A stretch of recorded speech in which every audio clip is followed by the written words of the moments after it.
आज की रेसिपी मेरी बेटी की फेवरेट रेसिपी है। उसे मोमोज़ बहुत पसंद है। जो तो चलिए हम देखते हैं मोमोज़ कैसे बनाते हैं। तो मैं आटे से बनाती हूँ, आप कैसे बनाते हैं बताइएगा। तो यहाँ पे मैंने सफ़ेद सिरका लिया है, सोया सॉस लिया है और टोमेटो सॉस लिया है, सोयाबीन की बड़ियाँ ली हैं। आप इसकी जगह ग्रैनुअल्स भी ले सकते हैं सोयाबीन के। लाल मिर्च ली है, खड़ी लाल मिर्च और काली मिर्च लिया है मैंने, हरी मिर्च लिया है, अदरक लिया है, लहसुन की कलियाँ ली हैं मैंने, प्याज लिया है, टमाटर लिया है और धनिया की पत्ती की डंठल ली है। तो नमस्ते, स्वागत है आपका हमारे चैनल आओ खाना बनाए में।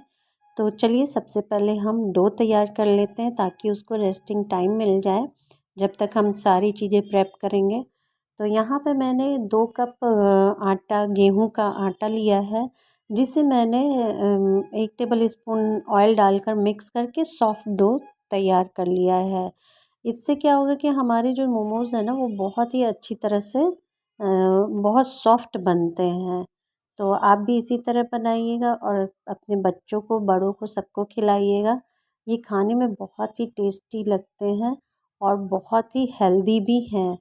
तो इधर हमने आटा लगाकर साइड में रख दिया है। अब चलिए चटनी बना लेते हैं। तो इसके लिए मैंने 4 टमाटर लिया है और टमाटर को हम ऐसे कट लगा लेंगे, 4 साइड, चारों 4 कट लगाएंगे, देखिए ऐसे।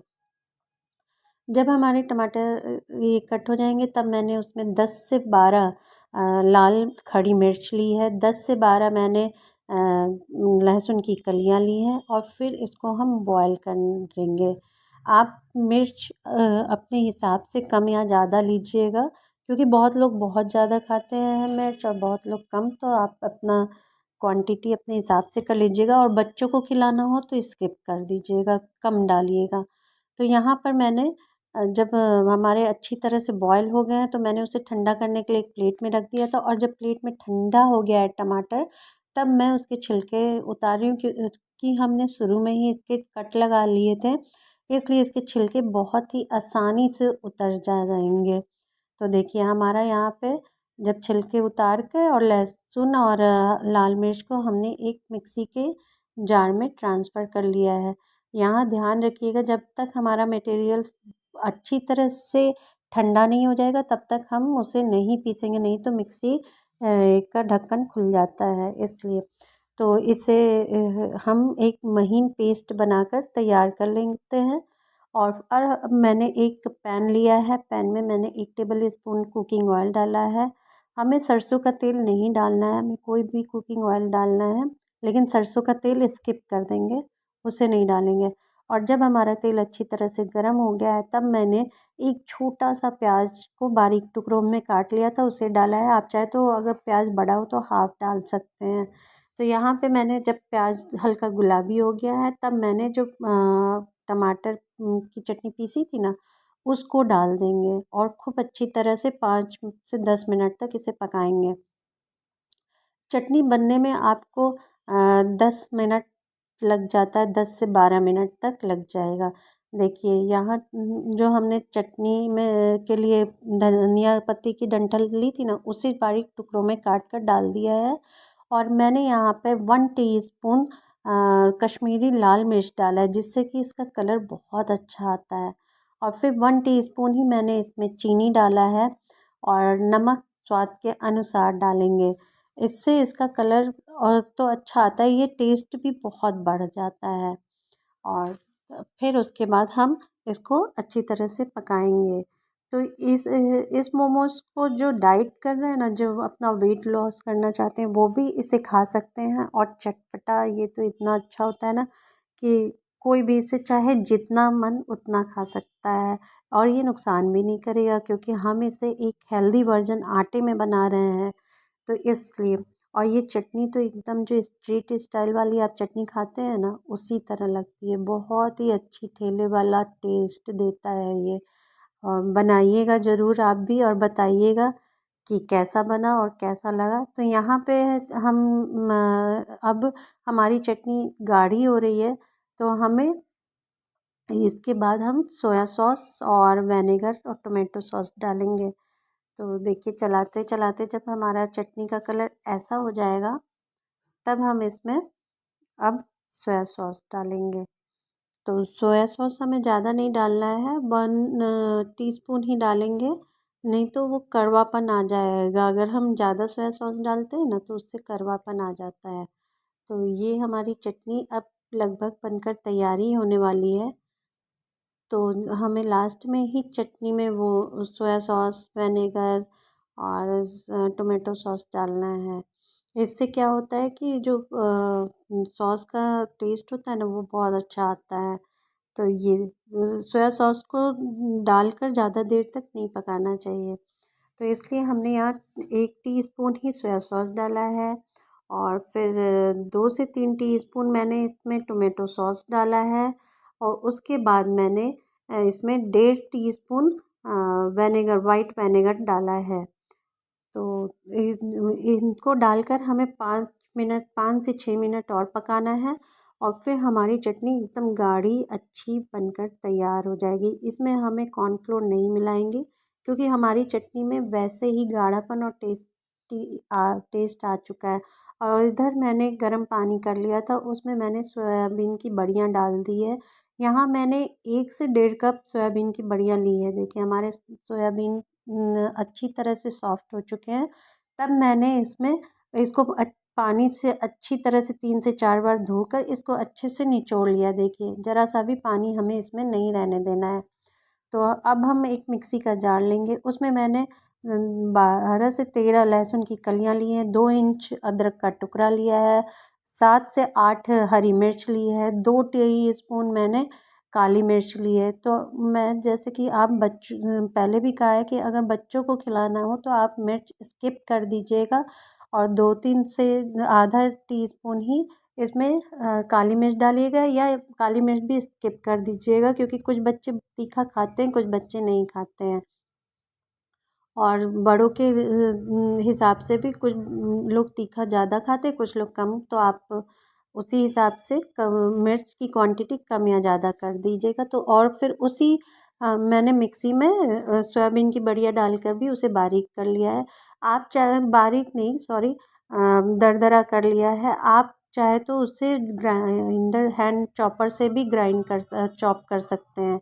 अब यहाँ पे मैंने एक कढ़ाई ली, उसमें 1 से 1.5 टेबल स्पून कुकिंग ऑयल लिया है और जब तेल हमारा गर्म हो जाएगा तब मैंने एक छोटा साइज मीडियम साइज का प्याज लिया है और उसे बारीक टुकड़ों में काट कर डाल दिया है। और जब हमारे प्याज गुलाबी कलर आ जाएगा तब हम इसमें जो मसाले हमने पीसे हैं मिक्सी में उसे डालेंगे और मसालों को अच्छी तरह से भूनेंगे जब तक कि वो तेल ना छोड़ दें। तो इसे आप भी बनाइएगा, बच्चों को खिलाइएगा, गेस्ट को खिलाइएगा, मेहमानों को और बड़ों को खिलाइएगा। सभी इसको खा के तारीफ़ किए बिना नहीं रह पाएंगे क्योंकि ये इतना टेस्टी बनता है ना और इतना चटपटा कि कभी कभी हमारा बहुत ही चटपटा और तीखा खाने का मन होता है। तो इसे आप बनाइए। ये पूरा प्रोसीजर करने में आपको आधे घंटे में चटनी भी बनकर तैयार हो जाती है और मोमोज़ भी बनकर तैयार हो जाता है। बहुत टाइम नहीं लेता है। तो इसे आप बनाइएगा ज़रूर। यहाँ मैं टेस्ट के अकॉर्डिंग नमक डाल रही हूँ। और देखिए हमारा जब अच्छे से मसाला पक जाएगा तब हमने इसमें जो सोयाबीन की बड़ियों को ग्राइंड किया है उसे डालकर अच्छे से तब तक भूनेंगे जब तक कि वो कढ़ाई ना छोड़ दे। जब हमारा सोयाबीन की बड़ियाँ कढ़ाई छोड़ने लगेगा तब आप समझ जाइएगा कि हमारे मसाले बनकर तैयार हैं। तो इस तरह हमें भूनते भूनते इसको भुनने में मुझे 6 मिनट लगे थे, 6 से 7 मिनट। तो इतना ही आपको भी लगेगा। तो देखिएगा, बनाइएगा। अगर क्वांटिटी ज़्यादा होगी तो ज़्यादा लगेगा और अगर टाइम ज़्यादा लगेगा और अगर क्वांटिटी कम होगी तो टाइम कम लगेगा। यहाँ पे मैंने 1 टीस्पून सोया सॉस डाला है और 1 टीस्पून ही मैंने वाइट विनेगर डाला है। इससे इसका टेस्ट बहुत ही अच्छा हो जाता है। आप भी बनाइएगा और डालिएगा और प्लीज़ पूरी वीडियो देखा करिए। इससे ना पूरा स्टेप बाय स्टेप आपको पता चलेगा कि कैसे मैंने ये बनाया है और ये इतना टेस्टी बनता है ना। अगर आप एक भी स्टेप छोड़ देंगे तो आप इतना टेस्टी कुछ ना कुछ मिस हो जाता है। इसलिए पूरा वीडियो देखा करिए आप लोग। और यहाँ पे मैंने इडली मेकर में तो पानी डाल कर उसमें 1 टीस्पून कुकिंग ऑयल डालकर गरम कर रहे हैं हम। बनाने से पहले मैंने गरम कर लिया था है और इधर इडली मेकर को ग्रीस कर लिया ऑयल से। यहाँ मैं आपको सोयाबीन स्टफिंग दिखा रही हूँ कि देखिए इस तरह का होना चाहिए। और यहाँ हमारे आटे अच्छी तरह से सॉफ्ट हो गए हैं, फिर भी मैंने एक बार मल लिया है क्योंकि हमें सारे प्रोसीजर करने में 15 से 20 मिनट लग गए थे। अब इधर मैंने एक बड़ी लोई ली थी और रोटी उसको मैंने बड़ा सा बेल लिया है और मैंने एक कटोरी की हेल्प से इसके साइज कर लिए हैं। आप चाहे तो कटोरी, गिलास या जिससे भी या छोटी छोटी पूड़ी की तरह लोइयाँ भी बना के आप इसको तैयार कर सकते हैं। तो यहाँ पे हम ने जो छोटी छोटी लोई ली है उसमें मैं 1 टीस्पून ही बस डाल रही हूँ। और फिर हमें इसके कोनों को ऐसे पकड़ के ऐसे प्लेट कर देना है, इससे इसकी डिज़ाइन बहुत सुंदर आती है देखिए। तो मैं यहाँ पे आपको इसीलिए बार बार दिखा रही हूँ क्योंकि मोमोज़ की जो डिज़ाइन होती है ना, वो जब बनकर आता है तो बच्चे और या वो अट्रैक्ट करता है तो बच्चे बहुत अच्छे से खाते हैं और बहुत टेस्टी और बहुत ईजी है ये। बनाइएगा ज़रूर, इसमें कोई तामझाम नहीं है। और खाने के साथ साथ तो पता ही है आपको ये सेहत से भरपूर है क्योंकि सोयाबीन में रिच प्रोटीन होता है, आटे में फाइबर होता है और हमें बनाना स्टीम पे है। तो इसमें तेल मसाले तो ज़्यादा जाते नहीं हैं, इसलिए ये बहुत हेल्दी है। तो आप इसे टिफ़िन में भी बनाकर दे सकते हैं बच्चों को, लंच में भी बनाकर खा सकते हैं, डिनर में भी और ब्रेकफास्ट में भी या इवनिंग स्नैक्स में भी या किटी पार्टी हो उसमें भी बना के दे सकते हैं।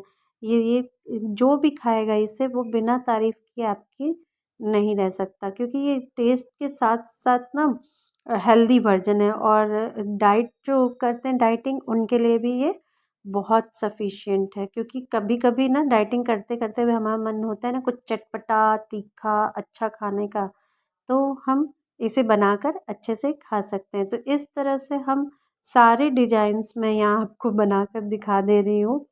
जिस तरह से भी आपको इजी लगे उस तरह आप बनाकर तैयार कर लीजिएगा। तो मैं यहाँ कई डिज़ाइनों में आपको दिखा दी। तो इस तरह मैंने सारे मोमोज़ बनाकर तैयार कर लिए थे और ये मोमोज़ बनाते बनाते उधर मेरे जो इडली मेकर में पानी डाला था ना वो अच्छी तरह से गर्म हो गया है। और जब वो गर्म हो गया तो अब मैंने वो पहले ही इडली मेकर को ग्रीस कर लिया है तो सारे मोमोज़ हम उसमें फ़िट कर लेंगे और फिर हम 10 मिनट तक पकाएंगे। इसमें ज़्यादा टाइम नहीं लगता है, 10 मिनट बस पकने में लगता है और ये बनकर बहुत अच्छे से तैयार होता है। तो मैं पूरी वीडियो अगर अच्छी लगे तो please like subscribe and share कर दीजिएगा क्योंकि आपके लाइक और सब्सक्राइब की मुझे बहुत ज़रूरत है। और आपका एक लाइक मुझे और मोटिवेशन करता है और सब्सक्राइब। तो यहाँ मुझे बनाते हुए 10 मिनट हो गए थे गरम के हुए देखिए। तो मैंने चेक किया तो हमारा नाइफ़ जो है ना एकदम साफ़ क्लीन आ रहा था। तो मैं उसे निकाल लिया, हमने उसे इडली मेकर से निकाल लिया। तो अब हम चलिए उसकी प्लेटिंग कर लेते हैं। तो लीजिए हमारे मोमोज़ देखिए कितने सुंदर लग रहे हैं, यम लग रहे हैं। तो आप भी खाइए और खाकर बताइए कैसा लगा। देखिए टेस्टी है ना, बहुत अच्छा चटपटा तीखा यम था। तो बनाइएगा ज़रूर और पूरी वीडियो देखने के लिए